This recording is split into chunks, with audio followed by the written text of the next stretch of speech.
નમસ્કાર મિત્રો,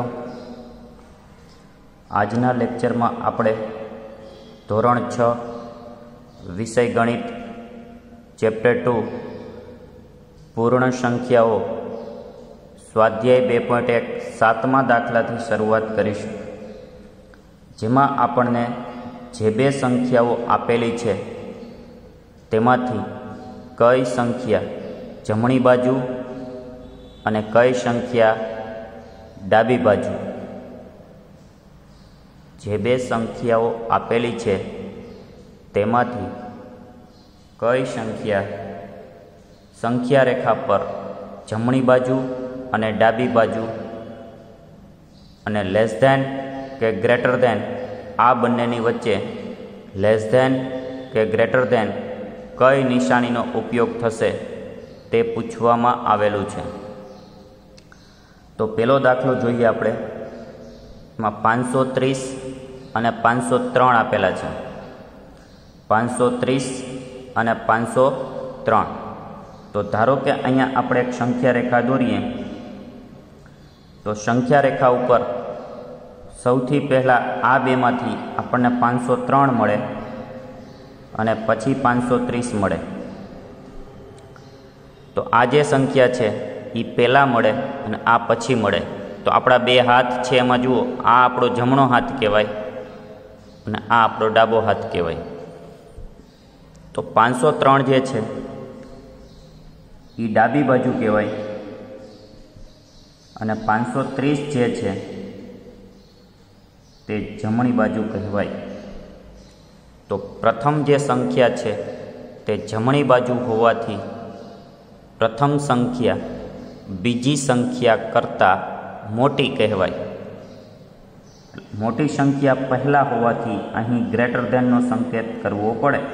greater than થી મોટી, એટલે આ પ્રકારના સંકેતનો ઉપયોગ થાય. પ્રથમ સંખ્યા જમણી બાજુ હોય એટલે પ્રથમ સંખ્યા બીજી સંખ્યા કરતાં મોટી સંખ્યા કહેવાય. એવી જ રીતે આપણે બીજો દાખલો જોઈએ, 370 અને 307.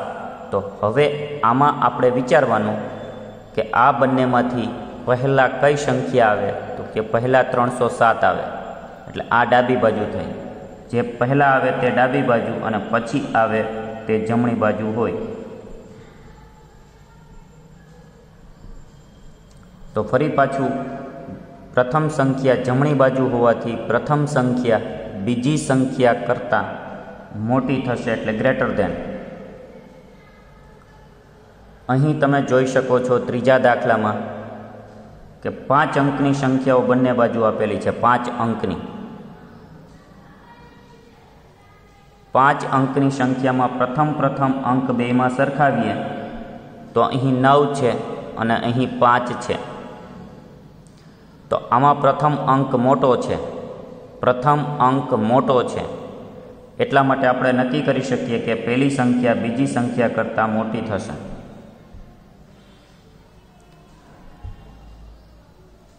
અને પ્રથમ સંખ્યા મોટી છે એટલે તે જમણી બાજુ આવશે અને બીજી સંખ્યા છે એ ડાબી બાજુ આવશે. કારણ કે સંખ્યા રેખા ઉપર પહેલાં આપણને 56,789 મળે અને પછી જેમ જેમ આગળ વધીએ તેમ 98,765 મળે. ચોથા દાખલામાં આપણે જોઈએ તો અહીં 7 અંકોની સંખ્યા છે 7 અને આ બાજુ 8 અંકોની સંખ્યા છે. તમે અંકો ગણી શકો છો. અહીંયા 7 અંકો છે, અહીંયા 8 અંકો છે. તો આપણે સ્પષ્ટપણે નક્કી કરી શકીએ કે 7 અંકવાળી સંખ્યા 8 અંકવાળી સંખ્યા કરતાં નાની જ હોય એટલે અહીંયા લેસ ધેન આવે. લેસ ધેન થી નાની એટલે આ સંકેત લેસ ધેન એટલે થી નાની. એટલે પ્રથમ સંખ્યા નાની હોય તો લેસ ધેન આવે અને પ્રથમ સંખ્યા મોટી હોય તો ગ્રેટર ધેન આવે. એટલે આ સંખ્યા પહેલાં આવે એટલે ડાબી બાજુ હોય સંખ્યા રેખા પર અને આ સંખ્યા પછી આવે એટલે તે જમણી બાજુ હોય. હવે આપણે 8મો દાખલો જોઈએ, જેમાં આપેલ વાક્ય ખરું છે કે ખોટું તે આપણે નક્કી કરવાનું છે.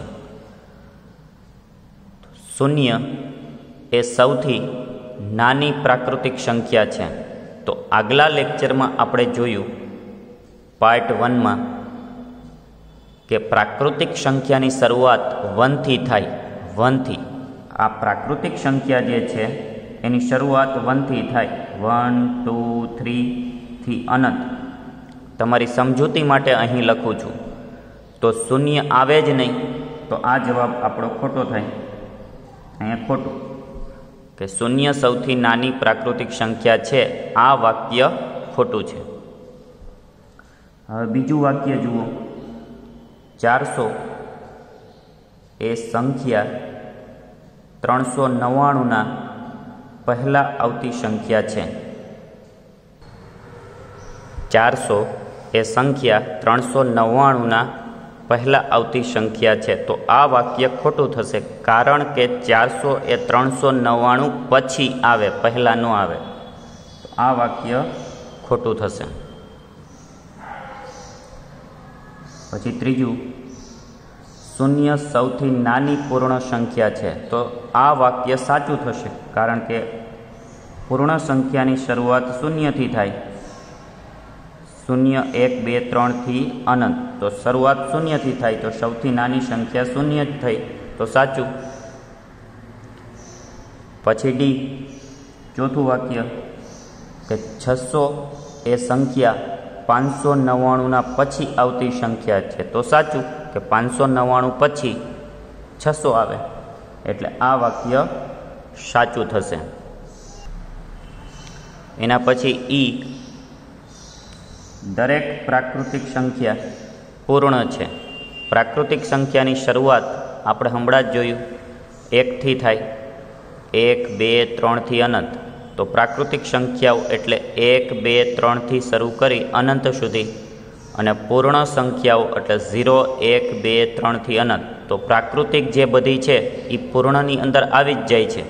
એટલે દરેક પ્રાકૃતિક છે એ પૂર્ણ છે, પણ એનાથી ઉલટું દરેક પૂર્ણ સંખ્યા પ્રાકૃતિક હોય તે જરૂરી નથી, કારણ કે શૂન્ય છે એ પૂર્ણ છે પણ પ્રાકૃતિકમાં ન આવે.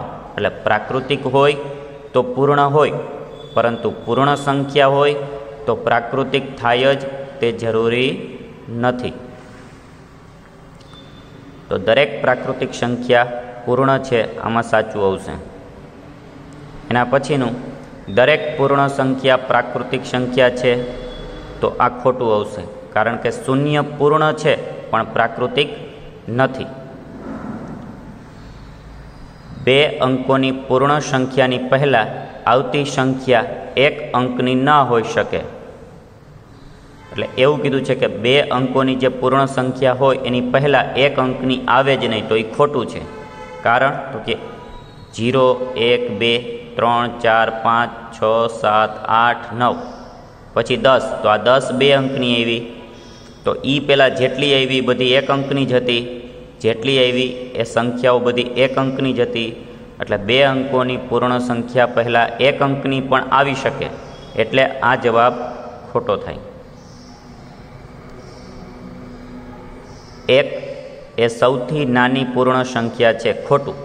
હમણાં જ મેં તમને કીધું કે પૂર્ણ સંખ્યાની શરૂઆત શૂન્યથી થાય, એટલે સૌથી નાની પૂર્ણ સંખ્યા શૂન્ય થાય, 1 ન થાય. પ્રાકૃતિક સંખ્યા 1ની પહેલાં આવતી કોઈ સંખ્યા નથી. તો અહીંયા તમે જોઈ શકો છો કે પ્રાકૃતિક સંખ્યાની શરૂઆત 1થી થાય, એટલે 1ની પહેલાં કોઈ પ્રાકૃતિક સંખ્યા ન આવે. એટલે આ જવાબ સાચો થાય કે 1ની પહેલાં આવતી કોઈ સંખ્યા નથી. પૂર્ણ સંખ્યા 1ની પાસે તેની પહેલાં આવતી કોઈ સંખ્યા નથી. પૂર્ણ સંખ્યા 1ની પાસે તેની પહેલાં આવતી કોઈ સંખ્યા નથી. તો અહીંયા જુઓ, પૂર્ણ સંખ્યામાં 1ની પહેલાં શૂન્ય આવે, એટલે શૂન્ય આવે છે. અહીંયા એમ કીધું ન આવે, તો આ જવાબ આપણો ખોટો થાય.